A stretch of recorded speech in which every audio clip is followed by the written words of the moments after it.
Hello everyone, welcome to the pre-secure for the 20th September 2024।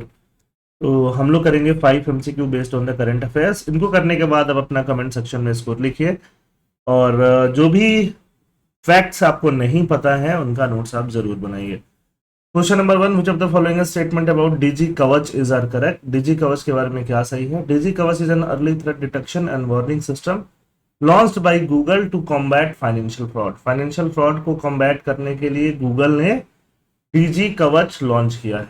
Financial fraud समझते हो ना, है ना, कि फिशिंग या फिर किसी को फोन करके ओटीपी मंगा के पैसे लूट लेना। ठीक है, तो ये फाइनेंशियल फ्रॉड को रोकने के लिए गूगल ने लॉन्च किया है, सही है।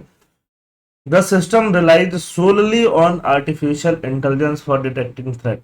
आर्टिफिशियल इंटेलिजेंस का यूज तो करेगा, सोलली आर्टिफिशियल इंटेलिजेंस पे क्यों रिलाई करेगा? आर्टिफिशियल इंटेलिजेंस के अलावा और भी चीजें यूज करेगा इसमें Google.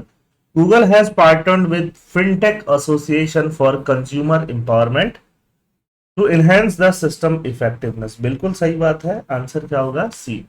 Face fintech association for consumer empowerment के साथ गूगल ने क्या किया है? पार्टनरशिप किया है। ये आपको बिल्कुल पता होना चाहिए। That is a very important question for the next year prelims. ठीक है, डीजी कवच। अब ये फिगर देख लो, आपको याद रहना ही चाहिए।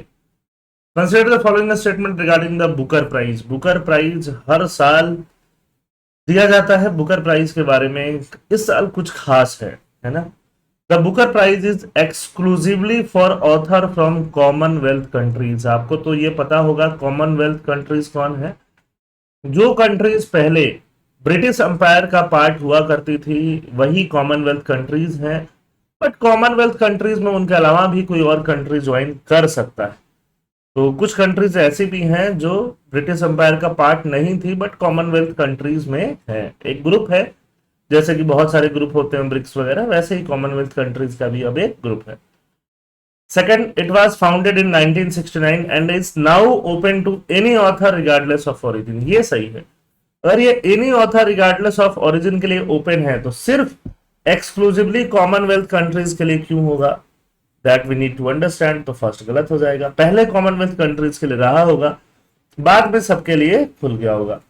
The 2024 shortlist includes the largest number of women. इस साल वुमेन का संख्या कुछ ज्यादा ही है, तो थर्ड भी करेक्ट है, सेकंड भी करेक्ट है। अगेन आंसर हमें क्या मिल रहा है? सी मिल रहा है। ठीक है, बुकर प्राइज क्या है? It is the world leading literary award for a single work of fiction. Single work of fiction के लिए वर्ल्ड का लीडिंग लिटरेरी अवार्ड है। फाउंडेड इन यूके, यूके में फाउंड किया गया। The Booker Prize initially rewarded Commonwealth writer and now spans the globe. It is open to anyone regardless of origin. Eligibility क्या है? The Booker Prize awards any novel originally written in English and published in the UK and Ireland in the year of the prize regardless of the nationality of the author। अगर UK में या Ireland में publish हो तो इसकी award मिलने के लायक वो हो जाएंगे।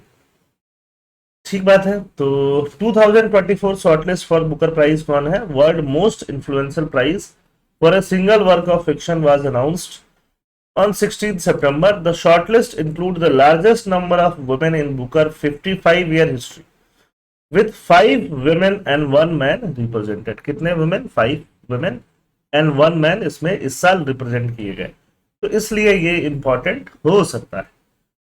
Question number 3, which of the following statement about the Arunodaya scheme in Assam is are correct. ये अरुणोदय 3.0 लॉन्च किया गया है अभी के अभी, है ना। तो Arunoday 3.0 will expand coverage to a total of 50 lakh. 50 lakh नहीं है, कम है। Arunoday scheme aims to provide direct financial assistance to families with an annual income of less than 2 lakh. Beneficiaries must have both Aadhaar and ration card। ठीक बात है। इसका answer क्या हो जाएगा? बी हो जाएगा। फर्स्ट भी सही है, थर्ड भी सही है। टोटल बेनिफिशियरी कितने होने वाले हैं? ऑलमोस्ट 37, 50 से कम है। क्वेश्चन नंबर 4 जीडीपी के बारे में है, आसान सा क्वेश्चन है। GDP is defined as total market value of all final goods and services produced in an economy in an year. ठीक है, कोई दिक्कत नहीं है। The GDP, real GDP is calculated by adding the effects of inflation. Rather real GDP कैसे calculate करते हैं? Subtracting the effect of inflation या adjusting the inflation to the nominal GDP. तो ये गलत हो जाएगा। Ministry of statistics and programme implementation is responsible for measuring the GDP. Statistics का काम कौन करेगा? यही करेंगे। करंट बेस ईयर जो है जीडीपी कंप्यूट करने का वह है 2011-2012। तो आंसर सी हो गया, सिर्फ एक गलत है, बाकी तीन सही है इसमें। ठीक है, last question, Andro village. Andro village is also very important for this year prelims, जो भी प्रीलिम्स आगे आएगा। एंड्रो विलेज मणिपुर के बारे में क्या करेक्ट है? Andro village has been recognised as one of the best tourism village under the heritage category by the Ministry of Tourism. Andhra village is noted for maintaining its cultural and natural asset and enhancing local lifestyle.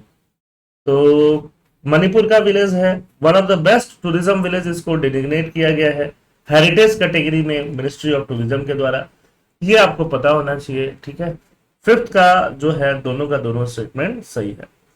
तो comment section में बताइए आपने कितना score सही किया, और बाकी इसका पीडीएफ आपको कहाँ मिलेगा? टेलीग्राम चैनल पे। थैंक यू, जय हिंद।